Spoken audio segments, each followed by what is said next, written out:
Right, so if we're getting a reading that we're not clear about, if we don't think this probe is reading your cylinder temperature correctly and we want to calibrate it, what we can do is we can test it alongside that sensor there. Now that sensor there is actually, if we have a look at the screen, it's that one there.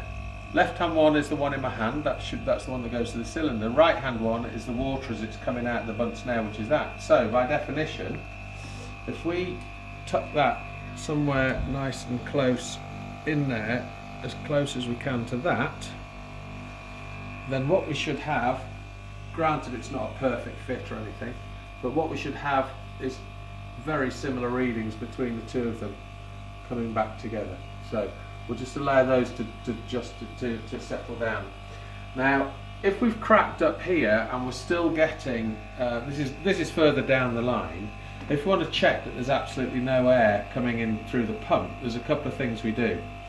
First of all, what you can do, once you've loosened this off to get a bit of air out, is you can actually just up the pump speed a bit. So if you look at it, it's on 1 there, you can just turn that up, ramp it up to 3. It's just forcing the air around the whole system a lot quicker. Okay. The other thing we can do is we can crack this nut here, which is on the front. So you'll see there's an arrow, so going that way is tightening it, so we want to go against the arrow. So get a biggest screwdriver you can find, this is a bit small, but basically all we're going to do is loosen that nut off there, half a turn maybe, let's see, something like half a turn, and then we should see some water start, there we go, water coming out. So that we know there's no air in it, and then you just tighten it all the way back up, really good solid tighten on it. And then that's back and tight. Wipe that off, there'll be no more water coming through there. So you can crack it at the front in case there's any air trapped in the actual unit.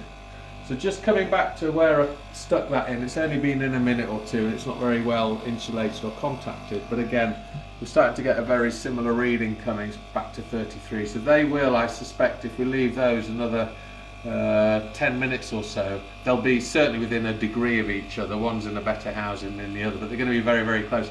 It's just showing us that that sensor is actually working. So there's a couple of other options we can do, and then we can, once we're happy that those are, you know, very close in terms of the cylinder, in terms of, yeah, is this probe working or is it not working, then we can take this back and go back to locating where we think it's right.